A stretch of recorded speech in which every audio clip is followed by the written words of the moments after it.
Hi hello. അപ്പോൾ ഇന്നത്തെ video കുറച്ച് വൈറ്റ് പോട്ട്സ് പരിചയപ്പെടുത്താം കേട്ടോ. ഇത് ഞാൻ ഫ്ലിപ്കാർട്ടിൽ നിന്ന് വാങ്ങിയതാണ്. 220 രൂപയ്ക്ക് 5 പോട്ട്സ് അങ്ങനെയായിരുന്നു കേട്ടോ. എനിക്ക് നന്നായിട്ട് ഇഷ്ടപ്പെട്ട പോട്ട്സാണ് കേട്ടോ. നല്ലൊരു സെറാമിക് ലുക്ക് തരുന്ന പ്ലാസ്റ്റിക് പോട്ട്സാണ്. അപ്പം ഇത് വന്നിട്ട് ഇതിൻ്റെ ഒരു വട്ടമുണ്ടല്ലോ, ഒരു 7 ഇഞ്ച് ആണ് കേട്ടോ വട്ടം വരുന്നത്. അതുപോലെ തന്നെ 6 ഇഞ്ച് ഹൈറ്റും വരുന്നുണ്ട്. അത്യാവശ്യം വലിയൊരു പോട്ടാണ്. നമ്മുടെ അഗ്ലോണിയമൊക്കെ വെക്കാൻ പറ്റുന്നൊരു പോട്ടാണ്. ഞാനിതിൽ ആദ്യം ടൊറേനിയ കാക്കപ്പൂവായിരുന്നു വെച്ചിരുന്നത്.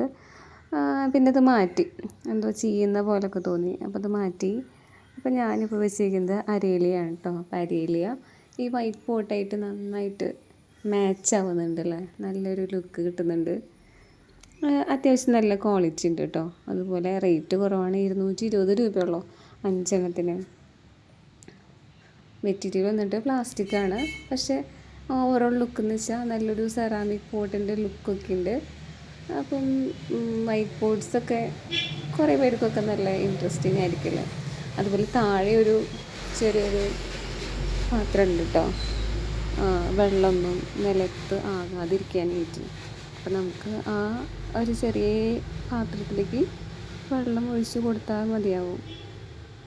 അപ്പോൾ അധികം മണ്ണൊന്നും അല്ലെങ്കിൽ ചെളിയൊന്നും അധികം ആവാതിരിക്കാനായിട്ട് താഴെ വെള്ളം ഒഴിച്ച് കൊടുക്കുകയായിരിക്കും ഏറ്റവും ബെറ്റർ കേട്ടോ. അപ്പം ഞാനിങ്ങനെ വരാന്തയിലാണ് വെച്ചിരിക്കുന്നത്. പിന്നെ ഇതിന് നോർമലി ഹോൾ ഉണ്ടായിരുന്നില്ല കേട്ടോ. അപ്പം ഞാൻ ഇതിൻ്റെ ഹോളിടാണ് ചെയ്തത്.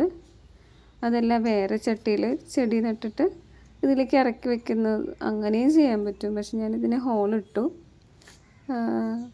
അപ്പോൾ നോർമലി ഹോളുള്ള ടൈപ്പല്ല, എന്നാലും എനിക്ക് നന്നായിട്ട് ഇഷ്ടപ്പെട്ടു കേട്ടോ. നല്ലൊരു അഫോർഡബിൾ പ്രൈസിൽ നല്ലൊരു പോട്ടായിട്ട് തോന്നി. പിന്നെ ഈ അരിയിലേക്ക് കറക്റ്റ് മാച്ചാണ്. നല്ലൊരു ലുക്കുണ്ട്, അകലം നോക്കുമ്പോൾ എടുത്ത് നോക്കുമ്പോഴൊക്കെ നല്ലൊരു ലുക്കുണ്ട് കേട്ടോ. ടൊറേനിയായിരുന്നു അപ്പം അത്ര ഒരു ഇതുണ്ടായിരുന്നില്ല, കാരണം അത് പെട്ടെന്ന് ചീഞ്ഞ് പോണ പോലെയൊക്കെ എനിക്ക് തോന്നി. ഇപ്പോൾ വരാന്തയിൽ അധികം വെയിലൊന്നും അടിക്കില്ല, ചെറുതായിട്ട് വെയിൽ വരുള്ളൂ ഉച്ചയ്ക്ക് ശേഷം. പരയിലേക്കാണെങ്കിൽ അധികം വെയിലും വേണ്ടല്ലോ. അപ്പം ഞാനിങ്ങനെ സൈഡിൽ വെച്ചിട്ടുണ്ട്. അതുപോലെ വെള്ളം ഇങ്ങനെ ഒഴിച്ച് കൊടുക്കാം കേട്ടോ. കണ്ടോ, ഇവിടെ ഒഴിക്കുന്നതായിരിക്കും നല്ലത്. ചട്ടിയുടെ മേലെ ഒഴിക്കുന്നതിനേക്കാളും താഴെ ഒഴിക്കുന്നതായിരിക്കും നല്ലത്. Okay, by.